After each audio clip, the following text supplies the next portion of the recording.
Welcome back, kindly. Watch and subscribe. Title: The Giant Who Couldn't Resist Women Attention. In a village nestled between two mighty rivers, there lived a man named Kofi. He was a giant of a man, towering above everyone with his broad shoulders, thick muscles, and an aura that drew attention wherever he went.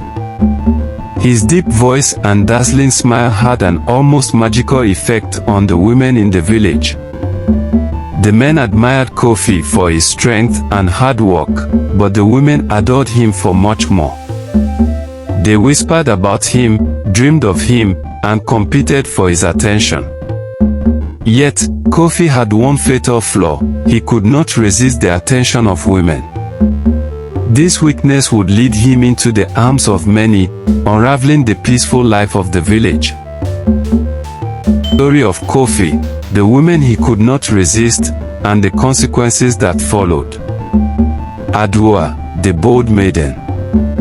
It began with Adua, a young and confident maiden. She spotted Kofi one sunny afternoon as he walked by the village well.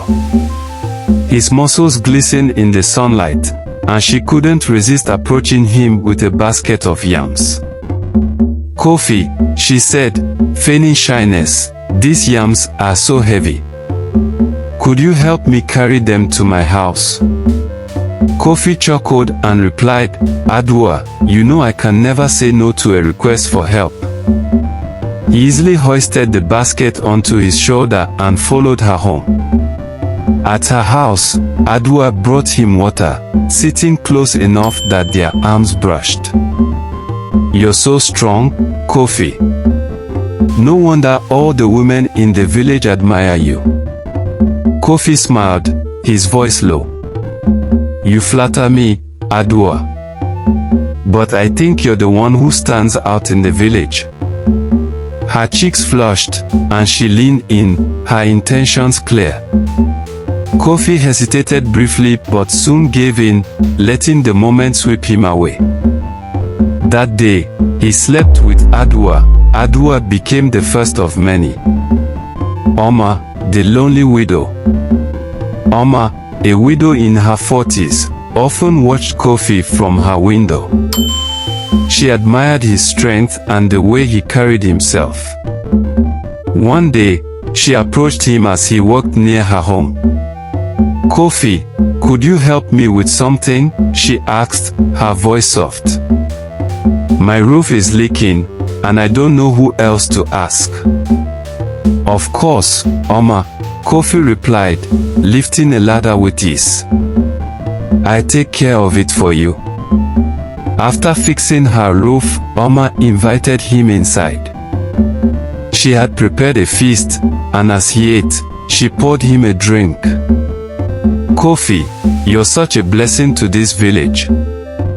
You're not just strong, you're kind," she said, placing her hand on his.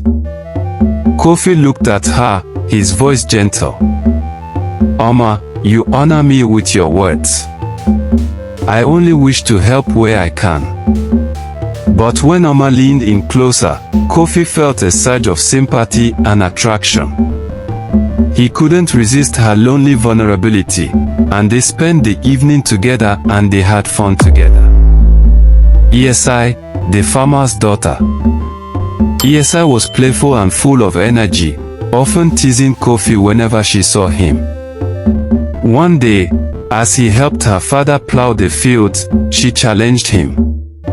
"Kofi, you're strong, but are you fast? I bet you can't beat me in a race." Kofi laughed. "Esi, you don't stand a chance against me, but I humor you." They raced across the fields, and Kofi let her win. She laughed, breathless, and threw herself onto the grass. "You're strong and kind. Is there anything you can do?" Kofi smiled. "Perhaps resisting your charm, Esi. That might be my weakness." Esi blushed and pulled him down beside her. They talked until the sun set, and when she leaned her head on his shoulder, Kofi found himself unable to pull away and slept with her that day. Abina, the merchant's wife. Abina, the wife of a wealthy merchant, often visited the market where Kofi sold firewood. She lingered at his store, asking about his day and complimenting his strength. "Kofi," she said one evening, "my husband is away, and I need help moving some heavy furniture. Would you come by my house later?" Kofi hesitated. "Abina, are you sure that's a good idea?" She smiled slyly. "You're just helping me, Kofi. What harm could there be?" When he arrived, Abina greeted him in a way that left little doubt about her intentions. "You're more than just a strong man, Kofi. You're someone any woman would be lucky to know." Kofi tried to resist, but her confidence and charm overwhelmed him. That evening, Kofi slept with her. He crossed yet another line. Didi, the elder's daughter. Didi was bold and confident, approaching Kofi directly without pretense. One evening, she handed him a bottle of palm wine as he rested under a tree. "Kofi," she said, sitting beside him, "you're always helping others. When do you let someone help you?" Kofi laughed. "I don't need much, Didi. I'm happy as long as the village is." Didi leaned closer, her eyes locked on his. "Even the strongest man has needs, Kofi." Kofi's voice lowered. "Didi, you're playing a dangerous game." "Maybe I like danger," she replied, her hand brushing his arm. Kofi's resolve wavered, and before long, they were wrapped in each other's arms and had fun with her. As Kofi's list of affairs grew, so did the tension in the village. The women began to notice each other's involvement with him, and jealousy erupted. Adua confronted Abina in the market, accusing her of stealing Kofi's attention. "He was with me first," Adua shouted. Abina smirked. "You? Please. Kofi only entertains you because he feels sorry for you." Their argument escalated, and soon other women joined in, revealing their relationships with Kofi. The marketplace descended into chaos as the women fought, pulling each other's hair and shouting accusations. The men, finally realizing what had been happening, were enraged. Husbands who had been suspicious now knew the truth, and young men who admired Kofi felt betrayed. The village elders were forced to intervene. The elders summoned Kofi to the village square, where the entire community gathered. The chief elder spoke sternly. "Kofi, your actions have brought shame to this village. You have broken homes, caused division, and disrespected our sacred rules. What do you have to say for yourself?"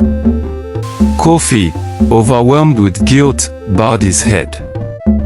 "I have no excuses.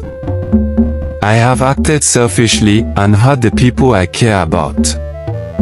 I am ready to face whatever punishment you decide." The elders decreed a 3-part punishment for Kofi's offense. Kofi was tied to the largest tree in the village for a day, where the villagers expressed their anger. Labor for redemption. He was assigned to work for the families he had wronged, carrying water and repairing homes. Kofi was tasked with constructing a meeting hall to symbolize unity.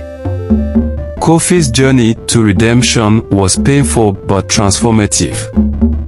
Over time, the villagers forgave him, seeing the sincerity of his efforts.